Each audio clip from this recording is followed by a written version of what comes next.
So I'm gonna jump to my second movie, and it is with, of course, Keanu Reeves. Ah, good man, yeah. 47 Ronin. 47 Ronin. I've seen it in cinema when it came out. Very good And to tell you the truth, it's kind of, I think it's one of the best movies where Keanu is not kind of futuristic movie. It's because it's a movie which takes part in Japan, and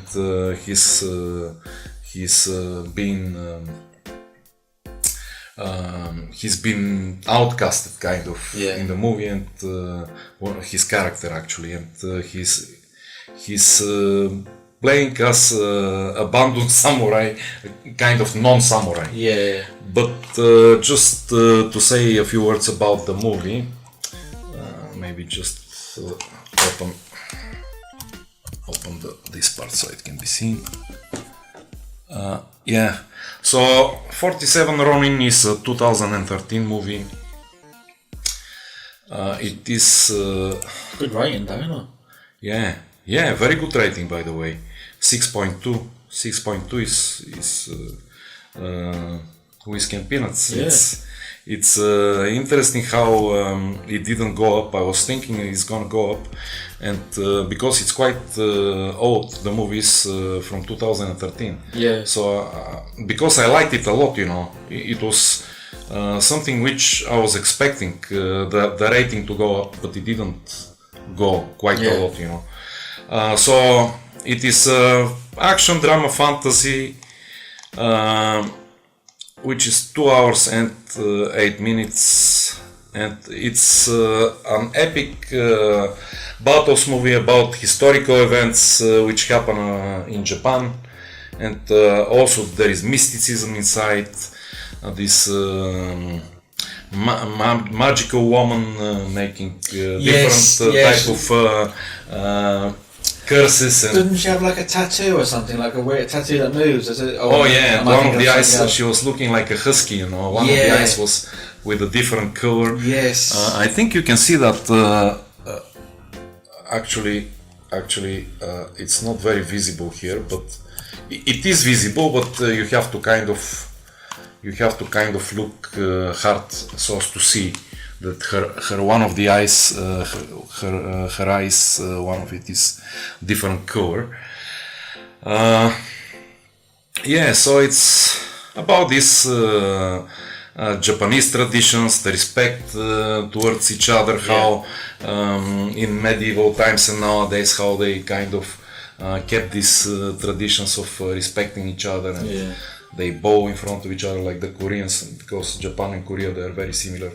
To respect towards the elders and everyone else, you know. When they drink, they kind of hold the cup, and they kind of, you know, so as to show respect, they turn around, they drink the alcohol so as not to be in front of the person who they respect, not to offend the person, so they kind of turn around and they drink, and then they kind of bow lower than the other person. Oh yeah, exactly. One of my favorite moments in this movie is when the protagonist replaces this fighter, you know, and who had a under misfortunate circumstances couldn't fight, so he took his place, and he went there and he entered the arena, and in this moment when the music and everything, how they made the scene, you know, how he's coming, everyone is expecting him, you know, the shogun is there, the Japanese shogun is visiting this small town, and you know, he's waiting because he brings his fighter out on the arena, and he's waiting. Is that the guy at the armor? The big one, which I'm gonna talk to you about later. There is this huge, 2.5 meter, like superhuman samurai fighter who comes, the shogun's best fighter, and he's waiting for the other, the small town village type of to present their fighter, but their fighter is something happens, I'm not gonna say what. So Keanu Reeves character is replacing him, and in this moment the music man and how they made the scene and everyone is waiting and he's giving him a last chance to appear, the fighter to appear on the scene, and he's kind of coming with this armor, with everything, and you can see that it's him, below there is, you can see around the eyes that it's him, and you kind of connected straight away, like with Troy, with Brad Pitt, when he was fighting in the beginning with this huge giant. It's this type of epic battle which is about to happen, and then I'm not gonna talk what happens, but you need to check it, guys. It's quite interesting. And there is also their love story in the movie, with very clean, pure feelings between this beautiful Japanese princess and the protagonist outsider, who is kind of through all the movies being an outsider to the very end. Yeah, they kind of look down on him. Yeah, exactly. Yeah. Because he's not Japanese, and he doesn't have this. But he have other things which he can offer, and this is the interesting part, which he not only fights, but he also have other abilities, which through the whole movie he's hiding, so as to be kind of understood that he's normal, that he's on the same level of the other fighters. He doesn't have this type of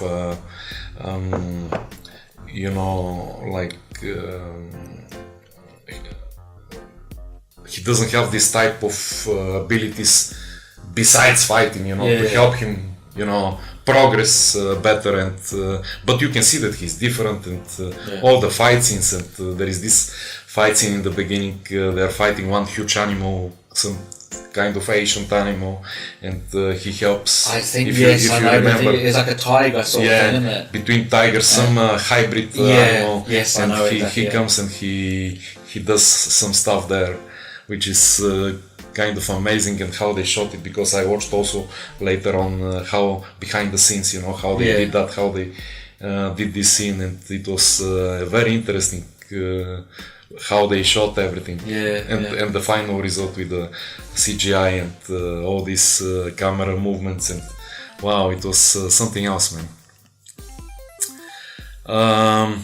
So there is also this guy, this character, which is Aishi. I liked there was something like a wisdom, which I always try through movies when I watch a movie, to try to find some wisdom from the movie, which can come into my head, and I can remember this movie because of a few sentences, and he said something which I liked, when a crime goes unpunished, the world is unbalanced.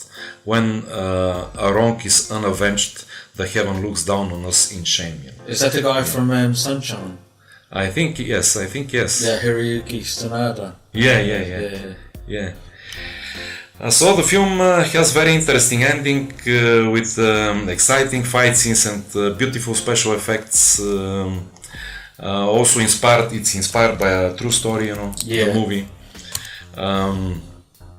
Keanu is perfectionist, he's collaborating there. I was watching also how he's giving some ideas, and how to do this scene, how to do that scene, and the director is because he respects Keanu Reeves a lot, but also because he's quite knowledgeable in terms of martial arts and stuff, from The Matrix and stuff. And exactly, and he gives camera position ideas and to the director, It's interesting, that some directors, they listen, and the result is quite amazing, because sometimes so turn around and say, who's fucking directing this film, man? Me or you? Tell you what, you stand over there and let me point the camera.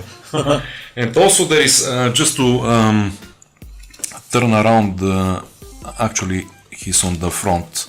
This on the right there is this guy with a helmet, which is also at the back of the Blu-ray, just here.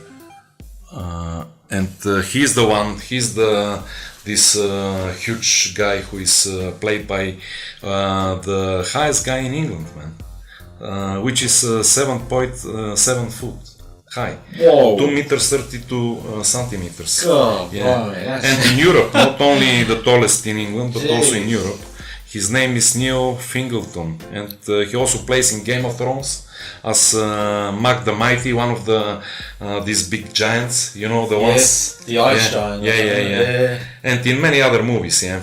So the movie is full of very, very good performing actors. This one, which is in the middle here, the lady with the two different eyes, she's also very mystical in the movie, moving there with beautiful costumes, she's changing shape shifting from like a snake. From to different animals.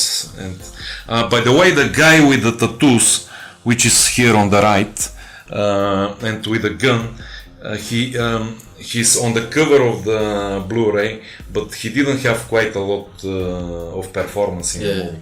He was kind of for one moment appearing there. He was a model. Yeah. He killed himself, didn't he? Yeah, but I mean that when you watch the cover, you say, probably he's having a supportive role, and you're gonna see him quite a lot in the movie, but no, he wasn't there. And very good, very interesting, 6.2 in IMDb, the rating, and it's a very, very interesting fantasy, mystical type of Japanese movie. Yeah. I think they probably put him on the cover because the tattoos are so striking to look at. Do you know what I mean? It will catch people's eye. The director is Carl Rinsch. Yeah, and very good.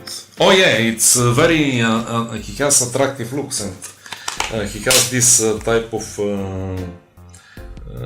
with all these tattoos, and it's nice Blu-ray with a good movie with a lot of special effects inside, and recommended. 47 Ronin, who hasn't seen it, watch it. Who has rewatched it from me. Nice. Yeah.